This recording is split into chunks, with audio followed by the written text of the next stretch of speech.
ಎಲ್ರಿಗೂ ನಮಸ್ಕಾರ. ನನ್ನ ಹೆಸರು ಲೋಕೇಶ್ ನಾಯ್ಕೆ, ಇತಿಹಾಸ ವಿಭಾಗದ ಮುಖ್ಯಸ್ಥರು, ಸರ್ಕಾರಿ ಪ್ರಥಮ ದರ್ಜೆ ಕಾಲೇಜು ಬಂಕಾಪುರ. 2025-26ನೇ ಸಾಲಿನಲ್ಲಿ ಸರ್ಕಾರಿ ಪ್ರಥಮ ದರ್ಜೆ ಕಾಲೇಜು ಬಂಕಾಪುರದಲ್ಲಿ ಪ್ರವೇಶಾತಿಯನ್ನು ಈಗಾಗಲೇ ಪ್ರಾರಂಭ ಮಾಡಲಾಗಿದೆ. ಸೊ ಇದರ ಅಡಿಯಲ್ಲಿ ಇತಿಹಾಸಕ್ಕೆ ಸಂಬಂಧಪಟ್ಟಂತೆ ನಮಗೆ ಒಂದು BA ಕೋರ್ಸ್ ಇದೆ. ಸೊ ಇದರ ಅಡಿಯಲ್ಲಿ ನಮ್ಮ ಇತಿಹಾಸ ವಿಭಾಗದಿಂದ ಅನೇಕ ಕಾರ್ಯಕ್ರಮಗಳನ್ನು ಆಯೋಜನೆ ಮಾಡಲಾಗುತ್ತೆ. ಅದರಲ್ಲಿ ವಿಶೇಷವಾಗಿ ಪರಂಪರೆ ಕೂಟ. ಈ ಪರಂಪರೆ ಕೂಟದ ಅಡಿಯಲ್ಲಿ ವಿದ್ಯಾರ್ಥಿಗಳಿಗೆ ಕ್ಷೇತ್ರ ಅಧ್ಯಯನ ಮತ್ತು ವಿಶೇಷವಾಗಿರ್ತಕ್ಕಂತಹ ಉಪನ್ಯಾಸ ಅವುಗಳನ್ನು ಆಯೋಜನೆ ಮಾಡಲಾಗುತ್ತೆ.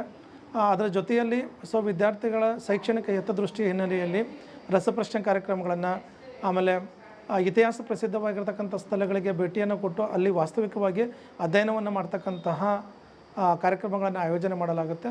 ಮತ್ತು ರಾಷ್ಟ್ರಮಟ್ಟದ ಸೆಮಿನಾರ್ಗಳನ್ನು ಆಯೋಜನೆ ಮಾಡಲಾಗುತ್ತೆ. ಇತ್ತೀಚಿನ ದಿನಗಳಲ್ಲಿ ಇತಿಹಾಸ ವಿಷಯಕ್ಕೆ ಸಂಬಂಧಪಟ್ಟಂತೆ KPSC ಮತ್ತು UPSC ಎಕ್ಸಾಮ್ಗಳಲ್ಲಿ ಮತ್ತು ಬೇರೆ ಬೇರೆ ಸ್ಪರ್ಧಾತ್ಮಕ ಪರೀಕ್ಷೆಗಳಲ್ಲಿ ಅತಿ ಹೆಚ್ಚು ಪ್ರಶ್ನೆಗಳನ್ನು ತೆಗಿತಾ ಇದ್ದಾರೆ. ಆ ನಿಟ್ಟಿನಲ್ಲಿ ವಿದ್ಯಾರ್ಥಿಗಳನ್ನು ಪ್ರಥಮ BAಯಿಂದಲೇ ಅವರಿಗೆ ಸ್ಪರ್ಧಾತ್ಮಕ ಪರೀಕ್ಷೆಗೆ ಸಂಬಂಧಪಟ್ಟಂತೆ ಸಿದ್ಧತೆಯನ್ನು ಮಾಡಲಾಗುತ್ತೆ. ಆ ನಿಟ್ಟಿನಲ್ಲಿ ನೀವೆಲ್ಲರೂ ಕೂಡ ಹೆಚ್ಚಿನ ಸಂಖ್ಯೆಯಲ್ಲಿ ಈ ಕಾಲೇಜನ್ನು ಆಯ್ಕೆ ಮಾಡ್ಕೋಬೇಕು ಅಂತೇಳಿ ತಮ್ಮಲ್ಲಿ ವಿನಯಪೂರ್ವಕವಾಗಿ ಮನವಿಯನ್ನು ಮಾಡ್ಕೊಳ್ತೇನೆ.